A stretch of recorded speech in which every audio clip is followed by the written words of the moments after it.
अस्सलाम वालेकुम दोस्तों, welcome to my daily vlog.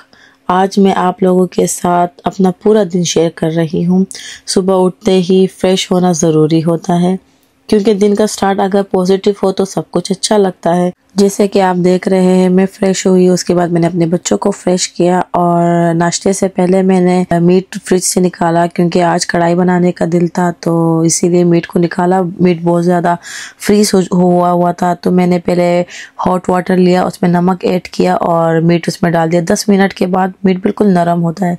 बस फिर मैंने अपने लिए ओट्स रात को ही बना के रखे थे कि सुबह खाऊंगी, तो बस मैंने ओट्स निकाले और उसे अपने ब्रेकफास्ट में ऐड किया और बच्चों ने भी बहुत मज़े से इंजॉय किया। और फिर मैंने सोचा चलो जल्दी जल्दी सफाई शुरू कर देती हूँ, क्योंकि दिन बहुत छोटे हैं और आज मुझे ना डीप क्लीनिंग करनी थी। सारे दरवाजे, अलमारियाँ और वॉशरूम्स क्लीन करने थे। वीक में 2 टाइम्स ही मैं ये सब क्लीन करती हूँ, और क्योंकि यहाँ मसरूफियत थोड़ी ज़्यादा होती है, बच्चों को वक्त देना पड़ता है और घर को भी देना पड़ता है, ख़ुद को भी देना पड़ता है, तो इसीलिए हर चीज़ के लिए ना एक टाइम रखा होता है, क्योंकि फिर खुद पे भी, इंसान पे भी बोझ नहीं होता और काम भी जल्दी जल्दी होता है। और जब भी आप कोई काम करें ना, जैसे मेरी एक आदत है, मैं पहले जब यानी कल मुझे जो काम करने होते हैं मैं एक दिन पहले ही अपने शेड्यूल में ऐड कर देती हूँ कि मुझे कल ये काम करने, फिर वो काम टाइम से भी हो जाते हैं। तो इसीलिए मैं पहले से ही शेड्यूल में ऐड कर देती हूँ और कल के लिए जो काम करना होता है ना, एक माइंड सेट रहता है, आप पे बोझ नहीं आता, आपके माइंड पे, आपके बॉडी पे, कि मैं क्या करूँगी, कैसे करूँगी, हो जाएगा या नहीं होगा, क्योंकि वो आप पहले से ही माइंड आपका सेट होना चाहिए। जो भी काम करो अपनी लाइफ में, कोई आपके पर्सनल मैटर्स हो, कोई पर्सनल इशू हो, आपको पहले अपने माइंड सेट पे काम करना पड़ेगा। और एक बात हमेशा याद रखो कि हस्बैंड और वाइफ का रिश्ता सिर्फ 2 लोगों के बीच होता है, तीसरा इंसान उस रिश्ते का हिस्सा कभी नहीं हो सकता। जो भी यानी आपकी लाइफ में जो भी खुशियां हैं या गम है या कुछ कोई भी पर्सनल बातें हैं किसी और के साथ शेयर करते हैं, तो असल में हम अपने खुद की इज्जत और रिश्ते की वैल्यू को कम कर देते हैं। जिंदगी का असल सुकून तभी है जब हस्बैंड और वाइफ आपस में बैठकर बात करें, एक दूसरे को समझे, और ना कि तीसरे इंसान के पास अपने दुख सुख लेकर जाए। दुनिया के लोग सिर्फ सुनाएंगे, जज करेंगे, लेकिन जो आपके दिल का हाल समझ सकता है वो सिर्फ आपका लाइफ पार्टनर है। इसलिए अपने रिश्ते की प्राइवेसी को प्रोटेक्ट करो और अपने पार्टनर को अपना बेस्ट फ्रेंड बनाओ। स्ट्रॉन्ग रिलेशनशिप उन्हीं की होती है जो अपना ट्रस्ट किसी आउटसाइडर को नहीं दे, और पर्सनल लाइफ को बिल्कुल प्राइवेट रखो।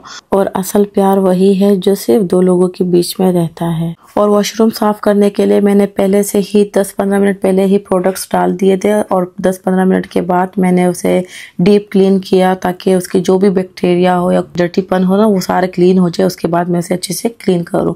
तो ये एक बेसिक रूटीन है, और आप लोग भी इसी तरह डीप क्लीन किया करें। वॉशरूम्स तो मस्ट डीप क्लीन किया करें, क्योंकि वॉशरूम से ही ज़्यादा बैक्टीरिया बढ़ते हैं घर में, तो फिर तरह तरह की बीमारियां आती है। तो बस अपने भी ख्याल रखा करें, घर का भी ख्याल रखा करें।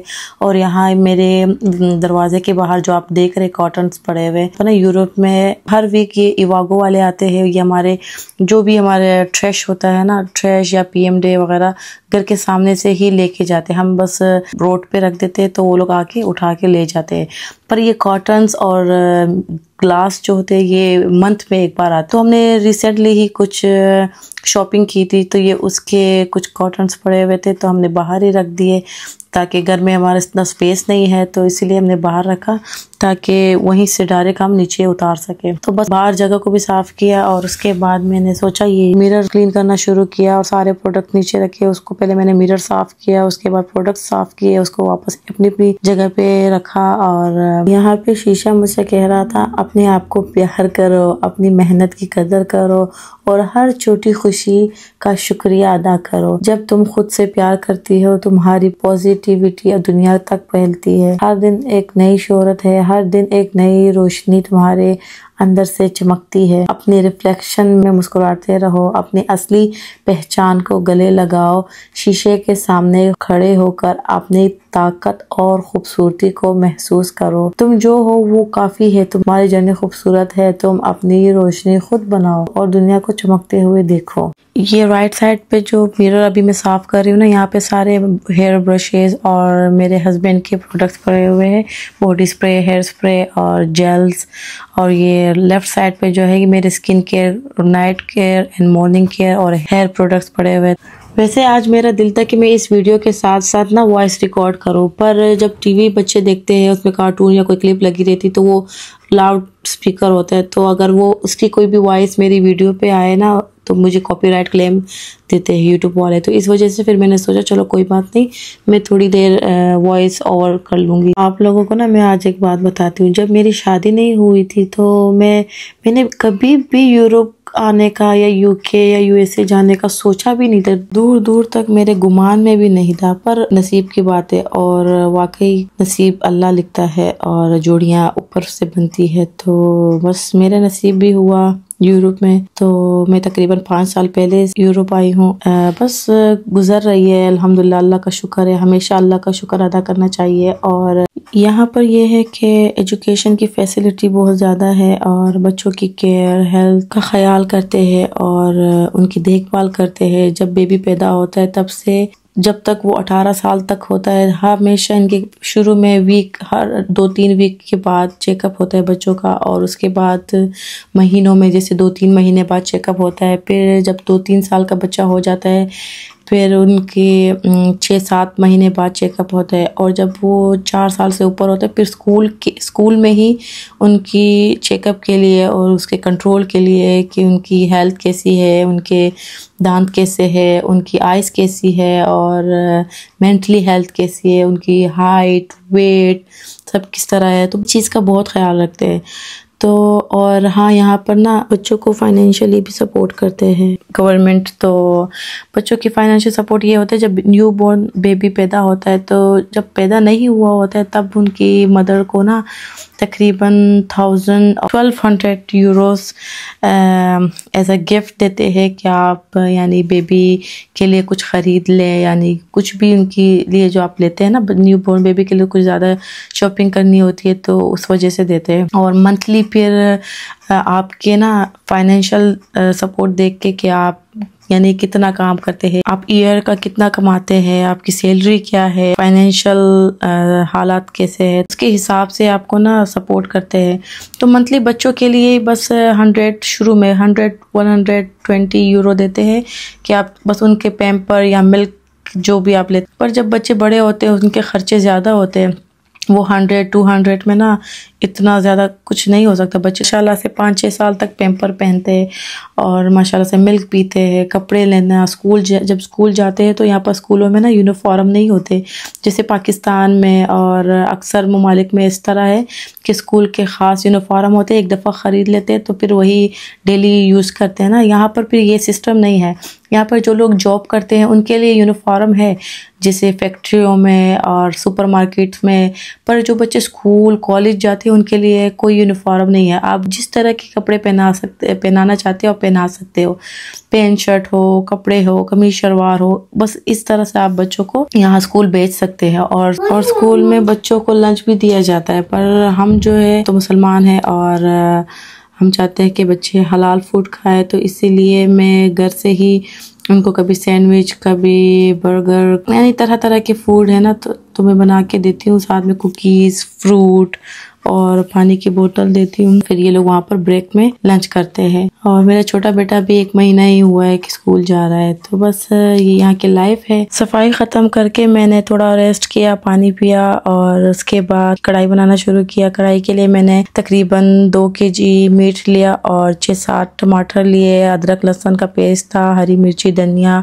शिमला मिर्च। तो मैंने पहले ना मीट को अच्छे से फ्राई किया। फ्राई होने के बाद मैंने एक्स्ट्रा ऑयल हटा दिया, उसमें अदरक लहसुन का पेस्ट, नमक, लाल मिर्च, हल्दी पाउडर और उसमें टमाटर ऐड करके उसे दम पे रखा। फिर मैं गई बच्चों को सुलाने, बच्चों को सुला के वापस आई तो टमाटर गल चुके थे। फिर मैंने उसे छिलका हटाया और एक प्लेट में डिश आउट किया और उसके बाद टमाटर को अच्छे से मिक्स किया और उसमें टोमेटो पेस्ट, शिमला मिर्च और मिर्ची डाल के उसको फिर से थोड़ी देर के लिए दम पे रख दिया। यहाँ के लोगों की ना मुझे एक बात बहुत अच्छी लगती है, जब इनके घर में कोई मसला होता है या कोई मसाइल आ जाते हैं घर में या कारोबार में ना, तो ये लोग हार नहीं मानते। फिर मैंने सोचा जब तक कढ़ाई अच्छी से कुक होगी मैं जाके खुद को फ्रेश कर लेती हूँ, क्योंकि फिर मेरे हस्बैंड के आने का टाइम हो रहा था।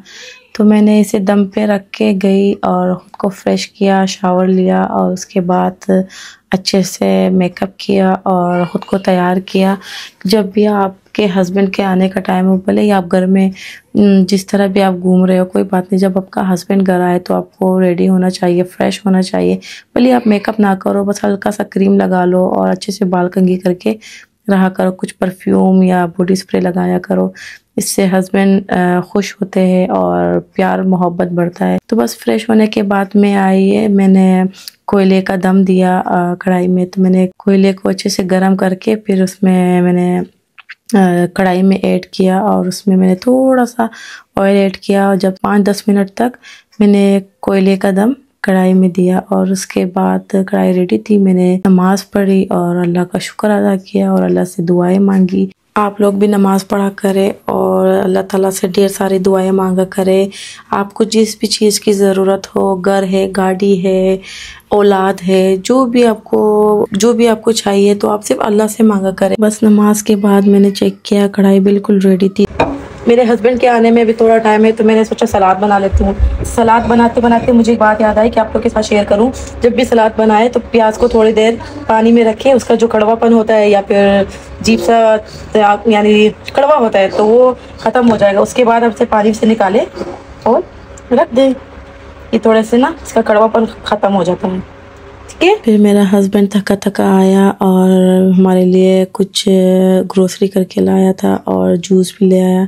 तो गर्मी का मौसम था, मैंने जल्दी से जूस निकाला, उसमें ग्लास में बर्फ़ ऐड किए और जूस डाल के पहले उन्हें दिया, खुद भी पिया, बच्चों को भी पिलाया। बस यही वो छोटे छोटे मोमेंट होते हैं जिससे प्यार बढ़ता है। और फिर धनिया पुदीना का मैं हैक आप लोग के साथ शेयर करती हूँ। धनिया पुदीना को ना जब भी, क्योंकि वो जल्दी ख़राब हो जाता है, तो मैं उस धनिया पुदीना को लेके टिश्यू पेपर में बंद करके और एक शॉपर में रख देती हूँ। आज मेरे पास फूड शॉपर नहीं था तो मैंने नॉर्मल शॉपर में ही डाल के फिर फ्रिज में रख दिया। इससे नहीं क्या होता है ना, जैसे धनिया पुदीना 1-2 दिन में ख़राब हो जाता है।